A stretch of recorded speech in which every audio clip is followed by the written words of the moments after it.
Chapter 7. Morning brought rain and wind and fog, pessimistic weather that made it hard to believe the previous day had been anything more than a strange and wonderful dream. I wolfed down my breakfast and told my dad I was going out. He looked at me like I was nuts. In this? To do what? To hang out with, I started without thinking. Then, to cover my tracks, I pretended to have a piece of food stuck in my throat. But it was too late. He'd heard me. Hang out with who? Not those rapper hoodlums, I hope. The only way out of this hole was to dig deeper. No, you've probably never seen them. They live on the other side of, the island and... Really? I didn't think anyone lived over there. Yeah, well, just a few people, like sheep tenders and whatnot. Anyway, they're cool. They watch my back while I'm at the house. Friends and safety, two things my dad couldn't possibly object to. I want to meet them, he said, trying to look stern. He often put on this face, in imitation of the sensible, no-nonsense dad I think he aspired to be. Sure thing. We're meeting up over there, though, so another time. He nodded and took another bite of his breakfast. Be back by dinner, he said. Roger Wilco, Dad. I practically raced to the bog as I picked my way through its shifting muck, trying to remember the route of semi-invisible grass islands Emma had used to cross it. I worried that all I would find on the other side was more rain and a ruined house. So, it was with great relief that I emerged from the cairn to find September 3rd, 1940, just as I'd left it, the day warm and sunny and fogless, the sky a dependable blue, clouds forming shapes that seemed comfortingly familiar. Even better, Emma was there waiting for me, sitting on the edge of the mound, casting stones into the bog.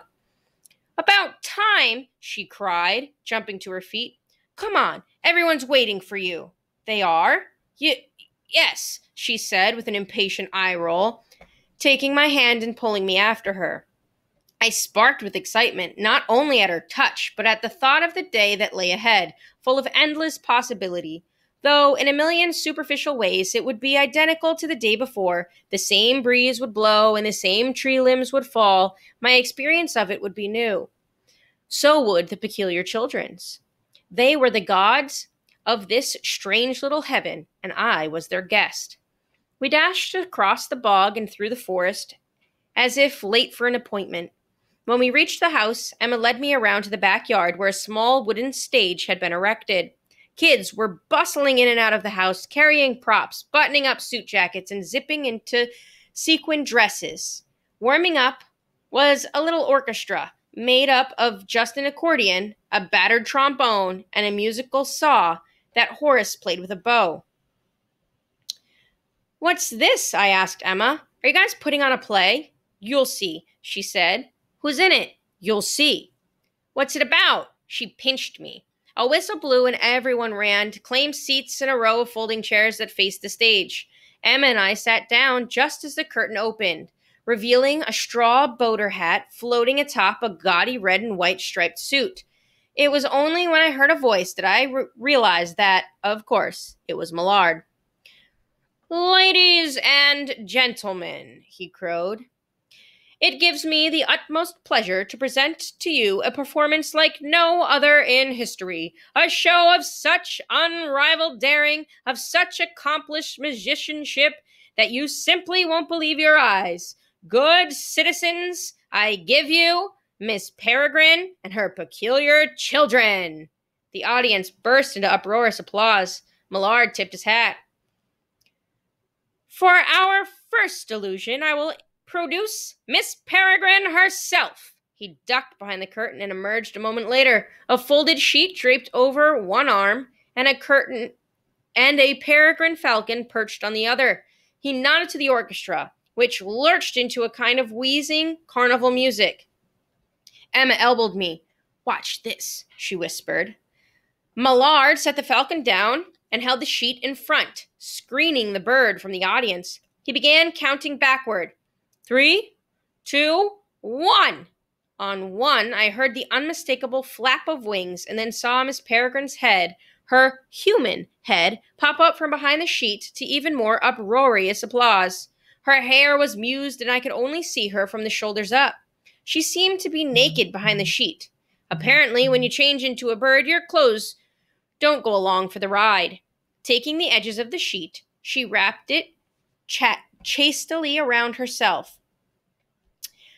Mr. Portman, she said, peering down at me from the stage, I'm so happy you've returned.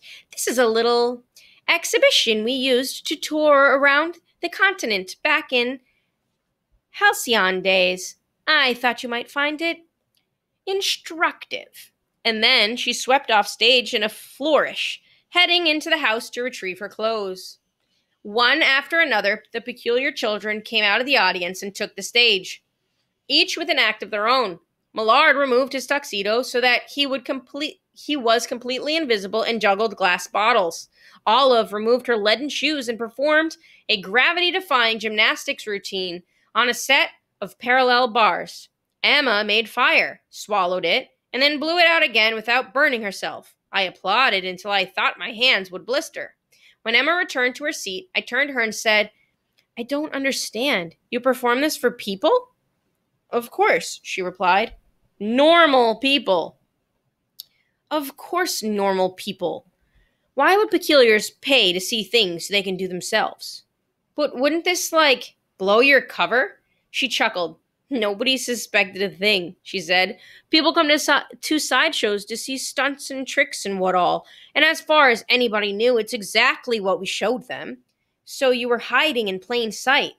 Used to be the way most peculiars made a living, she said, and no one ever caught on. Once in a while, we get some knobhead backstage asking nosy questions, which is why there'd always be a strong arm on hand to toss them out on their bums. Speak of the devil, here she is now. Up on stage, a mannish-looking girl was dragging a boulder the size of a small refrigerator out from behind the curtain. She may not be the sharpest tool in the shed, Emma whispered, but she's got a massive heart, and she'd go to the grave for her mates. We're thick as thieves, Bronwyn and me. Someone had passed around a stack of promotional cards Miss Peregrine had used to advertise their act. It reached me with Bronwyn's card on top. In her picture, she stood barefoot, challenging the camera with an icy stare. Emblazoned across the back was, The Amazing Strong Girl of Swansea. Why isn't she lifting a boulder, if that's what she does on stage? I asked. She was in a foul mood because the bird made her dress like a lady for the picture. She refused to lift so much as a hat box.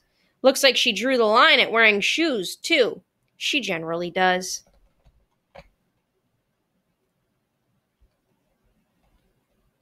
Bronwyn finished dragging the rock to the middle of the stage, and for an awkward moment she just stared into the crowd, as if someone had told her to pause for dramatic effect. Then she bent down and gripped the rock between her big hands and slowly lifted it above her head. Everyone clapped and hooted, the kids' enthusiasm undimmed, though they'd probably seen her do this trick 1,000 times. It was almost like being at a pep rally for a school I didn't attend. Bronwyn yawned and walked off with the boulder tucked under one arm. Then the wild-haired girl took the stage. Her name was Fiona, Emma said. She stood facing the crowd behind a planter filled with dirt, her hands raised above it like a conductor. The orchestra began to play Flight of the Bumblebee, as well as they could anyway, and Fiona pawed the air above the planter, her face contorted in effort and concentration. As the song crescendoed, a row of daisies poked up from the dirt and unfurled toward her hands. It was like one of those fast-motion videos of plants blooming, except she seemed to be reeling the flowers up from their loamy bed of invisible strings. The kids ate it up, jumping out of their seats to cheer her on. I looked at it. She was dressed like a beggar girl and stood holding a chicken. Oops, sorry, I skipped some. Emma flipped through the stack of postcards to Fiona's. Her card is my favorite, she said. We worked for days on her costume. I looked at it. She was dressed like a beggar girl and stood holding a chicken. What's she supposed to be? I asked. A homeless farmer? Emma pinched me. She's meant to look like a natural, like a savage-type person. Jill of the Jungle, we called her. Is she really from the jungle? She's from Ireland. Are there a lot of chickens in the jungle? She pinched me again. While we'd been whispering, Hugh had joined Fiona on stage. He stood with his mouth open, letting bees fly out to pollinate the flowers that Fiona had grown, like a weird mating ritual. What else does Fiona grow besides bushes and flowers? All of these vegetables, Emma said, gesturing to the garden beds in the yard. And trees sometimes. Really? Whole trees? She sorted through the postcards again. Sometimes we'll play Jill and the Beanstalk. Someone will grab hold of one of the saplings at the edge of the woods, and we'll see how high Fiona can get it to go while we're riding it. She arrived at the photo she'd been hunting for and tapped it with her finger. That was the record, she said proudly. 20 meters. You guys get pretty bored around here, huh? She moved to pinch me again, but I blocked her hand. I'm no expert on girls, but when one tries to pinch you 4 times, I'm pretty sure that's flirting.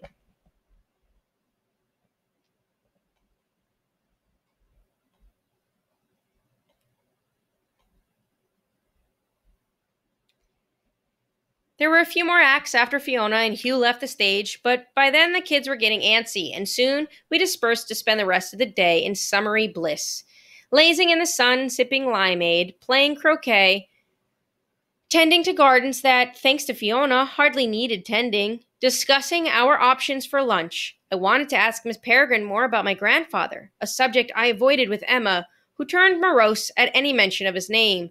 But the headmistress had gone to conduct a lesson in the study for the younger kids. It seemed like I had plenty of time, though, and the languid pace and midday heat sapped my will to do anything more taxing than wander the grounds in dreamy amazement. After a decadent lunch of goose sandwiches and chocolate pudding, Emma began to agitate for the older kids to go swimming.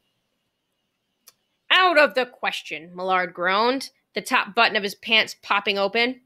I'm stuffed like a Christmas turkey. We were sprawled on velvet chairs around the sitting room, full to bursting. Bronwyn laid curled with her head between 2 pillows. I'd sink straight to the bottom, came her muffled reply. But Emma persisted. After 10 minutes of wheedling, she'd roused Hugh, Fiona, and Horace from their naps and challenged Bronwyn, who apparently could not forego a competition of any kind, to a swimming race. Upon seeing us all trooping out of the house, Millard scolded us for trying to leave him behind. The best spot for swimming was by the harbor, but getting there meant walking straight through town. What about those crazy drunks who think I'm a German spy? I said. I don't feel like getting chased with clubs today. You twit, Emma said. That was yesterday. They won't remember a thing. Just hang a towel around you so they don't see your, future clothes, said Horace. I had on jeans and a t-shirt, my usual outfit, and Horace wore his customary black suit. He seemed to be of Miss Peregrine's school of dress, morbidly ultra-formal, no matter the occasion. His photograph was among those I'd found in the smashed trunk, and in an attempt to dress up for it, he'd gone completely overboard. Top hat, cane, monocle, the works. You're right, I said, cocking an eyebrow at Horace. I wouldn't want anyone to think I was dressed weird. If it's my waistcoat you're referring to, he replied haughtily. Yes, I admit I am a follower of fashion. The other snickered. Go ahead, have a laugh at old Horace's expense. Call me a dandy, if you will. But just because the villagers won't remember what you wear doesn't give you license to dress like a vagabond. And with that, he set about straightening his lapels, which only made the kids laugh harder. In a snit, he pointed an accusing finger at my clothes. As for him, God help us if that's all our wardrobes have to look forward to.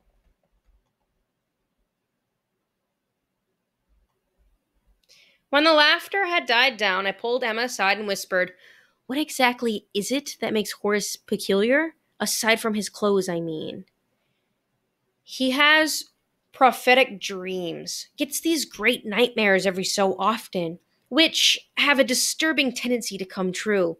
How often? A lot? Ask him yourself. But Horace was in no mood to entertain my questions, so I filed it away for another time. As we came into town, I wrapped a towel around my waist and hung another from my shoulders. Though it wasn't exactly prophecy, Horace was right about one thing. Nobody recognized me. Walking down the main path, we got a few odd looks, but no one bothered us. We even passed the fat man who'd made such a stink over me in the bar. He was stuffing a pipe outside the tobacco honest's shop and blathering on about politics to a woman who was barely listening. I couldn't help staring at him as we passed. He stared back, without even a flicker of recognition. It was like someone had hit reset on the whole town. I kept noticing things I'd seen the day before. The same wagon rushing wildly down the path, its back wheel fishtailing in the gravel. The same women lining up outside the well, a man tarring the bottom of a rowboat, no further along in his task than he'd been 24 hours ago. I almost expected to see my doppelganger sprinting across town pursued by a mob, but I guess things didn't work that way. You guys must know a lot about what goes on around here, I said, like yesterday with the planes and that cart. It's Millard who knows everything, said Hugh. It's true, said Millard. In fact, I am in the midst of compiling the world's first complete account of one day in the life of a town, as experienced by everyone in it. Every action, every conversation, every sound made by each of the 159 human and 332 animal residents of Cairnholm, minute by minute, sunup to sundown. That's incredible, I said. I can't help but agree, he replied. In just 27 years, I've already observed half the animals and nearly all of the humans. My mouth fell open. 27 years? He spent 3 years on pigs alone, Hugh said. That's all day, every day for 3 years, taking notes on pigs. Can you imagine? This one dropped a load of arse biscuits. That one said oink, oink, and then went to sleep in its own filth. Notes are absolutely essential to the process, Millard explained patiently. But I can understand your jealousy, Hugh. It promises to be a work unprecedented in the history of academic scholarship. Oh, don't cock your nose, Emma said. It'll also be unprecedented in history of dull things. It'll be the dullest thing ever written. Rather than responding, Millard began pointing things out just before they happened. Mrs. Higgins is about to have a coughing fit, he'd say, and then a woman in the street would cough and hack until she was red in the face, or presently a fisherman will lament the difficulty of plying his trade during wartime, and then a man leaning on a cart filled with nets would turn to another man and say, There's so many damned U-boats in the water now, it ain't even safe for a bloke to go tickle his own lines. I was duly impressed and told him so. I'm glad someone appreciates my work, he replied. We walked along the bustling harbor until the docks ran out and then followed the rocky shore toward the headlands to a sandy cove. We boys stripped down to our underwear, all except Horace, who would remove only his shoes and tie, while the girls disappeared to change into modest, old-school bathing suits. Then we all swam. Bronwyn and Emma raced each other while the rest of us paddled around. Once we'd exhausted ourselves, we climbed onto the sand and napped. When the sun was too hot, we fell back into the water, and when the chilly sea made us shiver, we crawled out again. And so it went, until our shadows began to lengthen across the cove. We got to talking. They had a million questions for me, and far away from Miss Peregrine, I could answer them frankly. What was my world like? What did people eat, drink, wear? When would sickness and death be overcome by science? They lived in splendor, but were starving for new faces and new stories. I told them whatever I could, racking my brain for nuggets of 20th century history from Mrs. Johnson's class, the moon landing, the Berlin Wall, Vietnam, but they were hardly comprehensive. It was my time's technology and standard of living that amazed them most. Our houses were air-conditioned. They'd heard of televisions, but had never seen one. and were shocked to learn that my family had a talking picture box in almost every room. Air travel was as common and affordable to us as train travel was to them. Our army fought with remote controlled drones. We carried telephone computers that fit in our pockets. And even though mine didn't work here, nothing electronic seemed to, I pulled it out just to show them its sleek mirrored enclosure. It was edging toward sunset when we finally started back. Emma stuck to me like glue, the back of her hand brushing mine as we walked. Passing an apple tree on the outskirts of town, she stopped to pick one, but even on tiptoes, the lowest fruit was out of reach. So I did what any gentleman would do and gave her a boost, wrapping my arms around her waist and trying not to groan as I lifted, her white arm outstretched, wet hair glinting in the sun. When I let her down, she gave me a little kiss on the cheek and handed me the apple. Here, she said, you earned it. The apple or the kiss? She laughed and ran off to catch up with the others. I didn't know what to call it, what was happening between us, but I liked it. It felt silly and fragile and good. I put the apple in my pocket and ran after her. When we came to the bog, and I said I had to go home, she pretended to pout. At least let me escort you, she said. But we waved goodbye to the others. So we waved goodbye to the others and crossed over to the cairn, me doing my best to memorize the placement of her feet as we went. When we got there, I said, come with me to the other side a minute. I shouldn't. I've got to get back or the bird will suspect us. Suspect us of what? She smiled coyly. Of something. Some things. She's always on the lookout for something, she said, laughing. I changed tactics. Then why don't you come see me tomorrow instead? See you? Over there? Why not? Miss Peregrine won't be around to watch us. You could even meet my dad. We won't tell him who you are, obviously. And then maybe he'll ease up a little about where I'm going and what I'm doing all the time. Me hanging out with a hot girl? That's like his fondest dad dream wish. I thought she might smile at the hot girl thing, but instead she turned serious. The bird only allows us to go over for a few minutes at a time, just to keep the loop open, you know? So tell her that's what you're doing, she sighed. I want to. I do, but it's a bad idea. She's got you on a pretty short leash. You don't know what you're talking about, she said with a scowl. And thanks for comparing me to a dog. That was brilliant. I wondered how we'd gone from flirting to fighting so quickly. I didn't mean it like that. It's not that I wouldn't like to, she said. I just can't. Okay. I'll make you a deal. Forget coming for the whole day. Just come over for a minute right now. 1 minute. What can we do in 1 minute? I grinned. You'd be surprised. Tell me, she said, pushing me. Take your picture. Her smile disappeared. I'm not exactly at my most fetching, she said doubtfully. No, you're great, really. Just 1 minute? Promise? I let her go into the cairn first. When we came out again, the world was misty and cold, though thankfully the rain had stopped. I pulled out my phone and was happy to see that my theory was right. On this side of the loop, electronic things worked fine.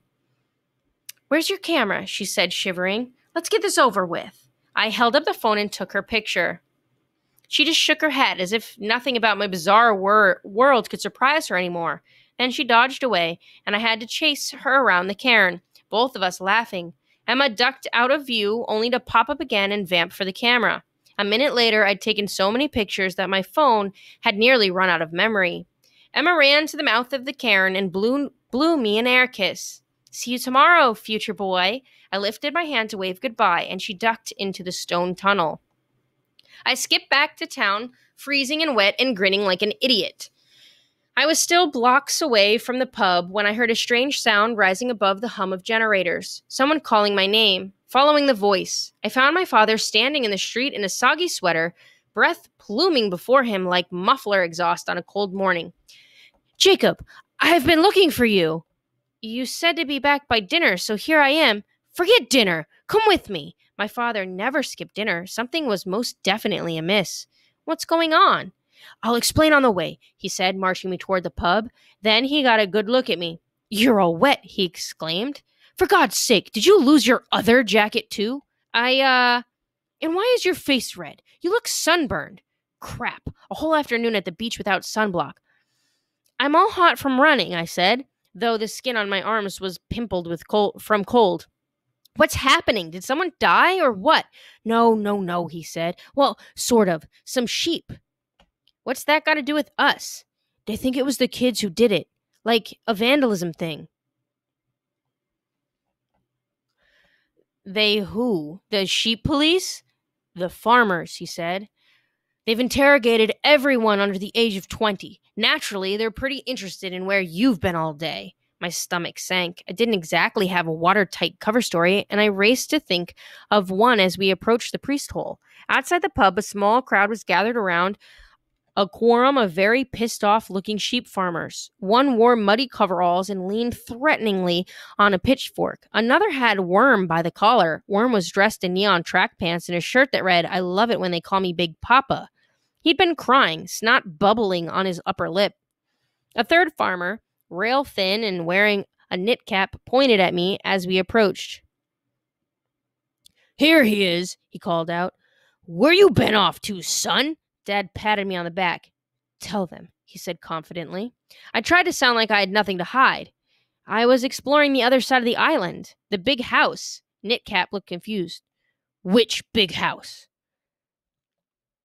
That wonky old heap in the forest, said Pitchfork. Only a certified idiot would set foot in there. Place is witched, and a death trap to boot. Knitcap squinted at me. In the big house with who? Nobody, I said, and saw Dad give me a funny look. Bullocks, I think you was with this one, said the man holding Worm. I never killed any sheep, cried Worm. Shut up, the man roared.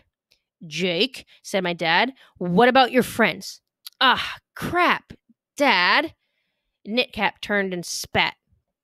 Why, you little liar, I ought to belt you right here in front of God and everybody. You stay away from him, my father said, doing his best stern dad voice. Knitcap swore and took a step toward him, and he and my dad squared off. Before either could throw a punch, a familiar voice said, Hang on, Dennis. We'll get this sorted, and Martin stepped out of the crowd to wedge himself between them. Just start by telling us whatever your boy told you, he said to my father. Dad glared at me. He said he was going to see friends on the other side. What friends? Pitchfork demanded. I could see this was only going to get uglier unless I did something drastic. Obviously, I couldn't tell them about the children. Not that they'd believe me anyway. So instead, I took a calculated risk. It wasn't anybody, I said, dropping my eyes in feigned shame. They're imaginary. What'd he say? He said his friends were imaginary, my dad repeated, sounding worried. The farmers exchanged baffled glances. See? Worm said, a flicker of hope in his face. Kid's a bloody psycho. It had to be him. I never touched them, I said, though no one was really listening. It weren't the American, said the farmer who had Worm. He gave Worm's shirt a wrench. This one here, he's got a history. A few years back, I watched him kick a lamb down a cliffside. Wouldn't have believed it if I hadn't seen it with my own eyes. After he'd done it, I asked him why. To see if it could fly, he says. He's a sickie, all right. People muttered in disgust. Worm looked uncomfortable but didn't dispute the story. Where's his fishermonger mate? Said Pitchfork. If this one was in on it, ye can bet the other one was too. Someone said they'd seen Dylan by the harbor, and a posse was dispatched to collect him. What about a wolf or a wild dog? My dad said. My father was killed by dogs. Only dogs in Cairnholm are sheepdogs, replied Knitcap, and it ain't exactly in a sheepdog's nature to go about killing sheep. I wished my father would give it up and leave while the leaving was good, but he was on the case like Perry Mason. Just how many sheep are we talking about? He asked.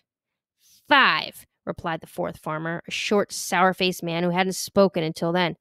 All mine. Killed right in their pen. Poor devils never even had a chance to run. 5 sheep. How much blood do you think is in 5 sheep? A right tubful.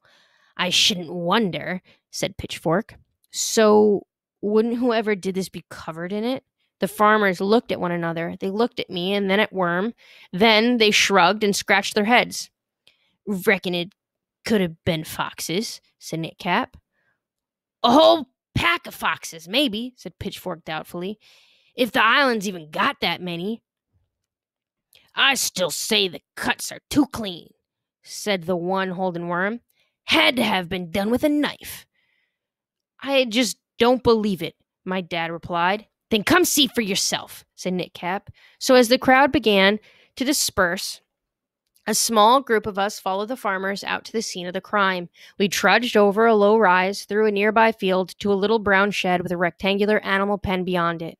We approached tentatively and peeked through the fence slats. The violence inside was almost cartoonish, like the work of some mad impressionist who painted only in red. The trampled grass was bathed in blood, as were the pens, weathered posts, and the stiff white bodies of the sheep themselves, flung about in attitudes of sheepish agony. One had tried to climb the fence and got its spindly legs caught between the slats. It hung before me at an odd angle, clam-shelled open from throat to crotch, as if it had been unzipped. I had to turn away. Others muttered and shook their heads, and someone let out a low whistle. Worm gagged and began to cry, which was seen as a tacit admission of guilt. The criminal who couldn't face his own crime, he was led away to be locked in Martin's museum, in what used to be the sacristy and was now the island's makeshift jail cell, until he could be remanded to police on the mainland. We left the farmer to ponder his slain sheep and went back to town, plodding across wet hills in the slate-gray dusk. Back in the room, I knew I was in for a stern dad talking to, so I did my best to disarm him before he could start in on me. I lied to you, Dad, and I'm sorry. Yeah, he said sarcastically, trading his wet sweater for a dry one. That's big of you. Now, which lie were we talking about? I can hardly keep track. The one about meeting friends. There aren't any other kids on the island. I made it up because I didn't want you to worry about me being alone over there. Well, I do worry, even if your doctor tells me not to. I know you do. So what about these imaginary friends? Does Golan know about this? I shook my head. That was a lie, too. I just had to get those guys off my back. Dad folded his arms, not sure what to believe. Really? Better to have them think I'm a little eccentric than a sheep killer, right? I took a seat at the table. Dad looked down at me for a long moment, and I wasn't sure if he trusted me or not. Then he went to the sink and splashed water on his face. When he toweled off and turned around again, he seemed to have decided it was a lot less trouble to trust me. You sure we don't need to call Dr. Golan again? He asked. Have a nice long talk? If you want to, but I'm okay. This is exactly why I didn't want you hanging out with those rapper guys, he said, because he needed to close with something sufficiently parental for it to count as a proper talking to. You were right about them, Dad, I said, though secretly I couldn't believe either of them was capable of it. Worm and Dylan talked tough, but that was all. Dad sat down across from me. He looked tired. I'd still like to know how someone manages to get a sunburn on a day like this. Right, the sunburn. Guess I'm pretty sensitive, I said. You can say that again, he said dryly. He let me go, and I went to take a shower and thought about Emma. Then I brushed my teeth and thought about Emma, and washed my face and thought about Emma. After that, I went to my room and took the apple she'd given me out of my pocket to set it on the nightstand. And then, as if to reassure myself she still existed, I got out my phone and looked through the pictures of her I'd taken that afternoon.